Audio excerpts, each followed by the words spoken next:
का यहाँ समय निकाल कर आने के लिए बहुत बहुत धन्यवाद। साथ में मैं जन स्वराज के अपने साथी नेताओं का, मित्रों का और नए जुड़ रहे साथी का यहाँ पर स्वागत करता हूँ, इनका अभिनंदन करता हूँ।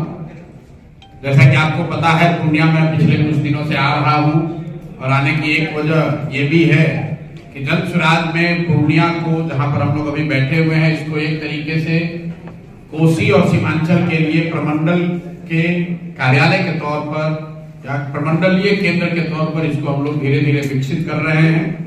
और उसी के तहत पिछली बार एक प्रमंडलीय कार्यकर्ता यहाँ बैठक भी हुई थी।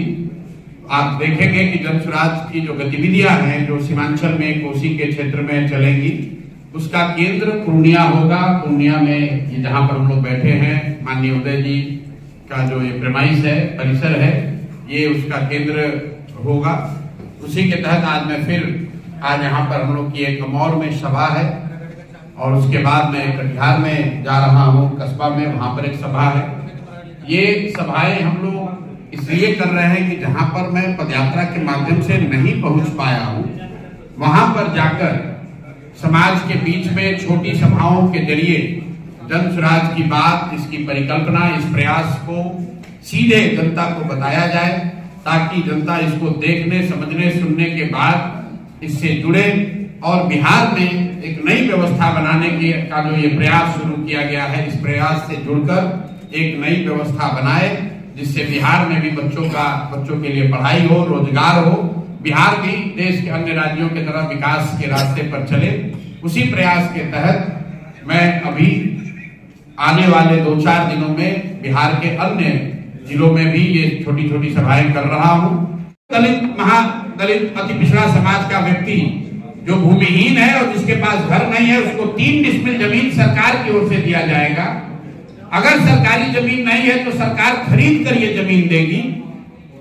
और आज 18 साल उस योजना के चलने के बाद कुल 2,34,000, ये सरकारी आंकड़ा है बिहार सरकार का, 2,34,000 परिवारों को ही ये जमीन दी गई।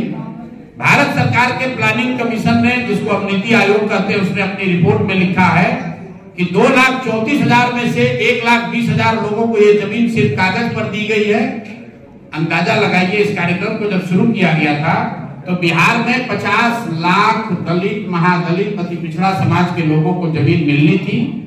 पेपर पर सिर्फ 2.25 लाख लोगों को मिला और अभी तक सच्चाई में 1,20,000 लोगों को ही ये मिला। तो ये एक बहुत बड़ा मुद्दा है।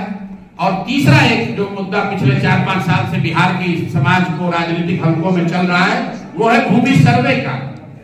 4-5 साल पहले एक भूमि सर्वे शुरू किया गया। कहा गया लैंड, भूमि सुधार के लिए लैंड डिजिटाइजेशन किया जाएगा, जमीन का मालिकाना हक तय किया जाएगा। पिछले 4-5 सालों में जमीन और राजस्व विभाग के द्वारा जितनी धन की उगाही की गई है समाज से, वो बिहार के इतिहास में कभी नहीं हुआ। क्या कल्याण बिघा में रहने वाले मांझी समाज के लोग, महादलित समाज के लोग, उनको 3 डिसमिल जमीन मिला है कि नहीं मिला है?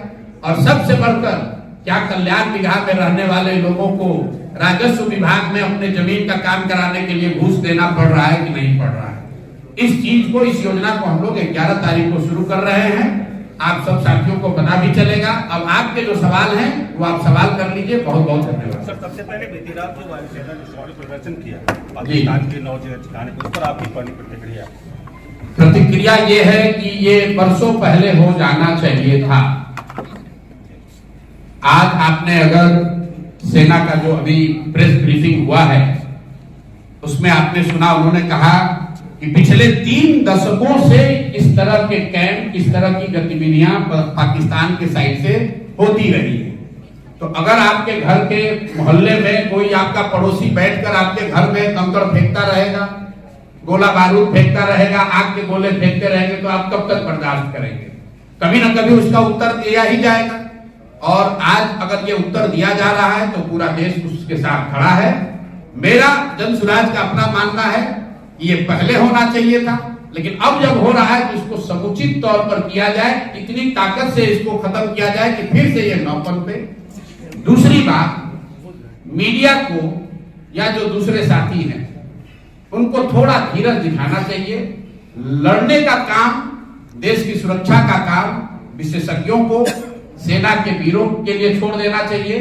स्टूडियो में बैठकर नया नया सतूफा छोड़ने की जरूरत नहीं है। अगर आप मैच्योर कंट्री हैं, एक गंभीर व्यक्ति हैं, एक बड़े राष्ट्र के नागरिक हैं, देश से प्यार करते हैं, तो सेना को अपना काम करने दीजिए, विशेषज्ञों को इसकी व्यवस्था करने दीजिए। आप और हमसे आपसे अपेक्षा यह है कि हम लोग पूरी तरीके से अपने प्रार्थनाओं में, अपने दुआओं में, अपनी भावनाओं में, अपने कार्यशैली में सेना के प्रति और जो सेना के साथ जो साथी इसमें जुड़े हुए हैं, जो इस काम को कर रहे हैं, हम लोग उनके साथ खड़े रहें। इसका मजाक ना बनाएं, इसको टीआरपी बढ़ाने का जरिया ना बनाएं। ये गंभीर मामला है और हम लोग अंतिम बात इसमें ये कहना चाहते हैं कि जन सुराज परिवार की ओर से हम लोग इस बात के लिए प्रार्थना करते हैं कि कोई भी भारतीय नागरिक, कोई भी जवान उस हताहत न हो, भगवान न करे किसी के साथ कोई दुर्घटना न हो। आपके हमारे लिए ये कहना बहुत आसान है कि फलाना आदमी, इतने लोग शहीद हो गए। आपके लिए वो कहानी हो सकती है, किसी के लिए वो परिवार है, किसी के लिए वो जिंदगी है। तो हम लोग ये प्रार्थना करते हैं कि ये जो भी कार्रवाई चल रही है, इसमें भारत के लोगों का, जो साथी, जो यहाँ के वीर पुत्र, जो लोग लड़ रहे हैं या जिनको जो जिम्मेवारी दी गई है, जो जिम्मेवारी निभा रहे हैं, अब उनको, उनमें से कोई हताहत ना हो, उनको कोई उनके साथ दुर्घटना ना हो। बाकी जो कुछ भी जिम्मेवारी नागरिक होने के नाते हम लोग पर होगी, जो सरकार और सदन तय करेगी, हम लोग सब उसमें साथ खड़े रहेंगे।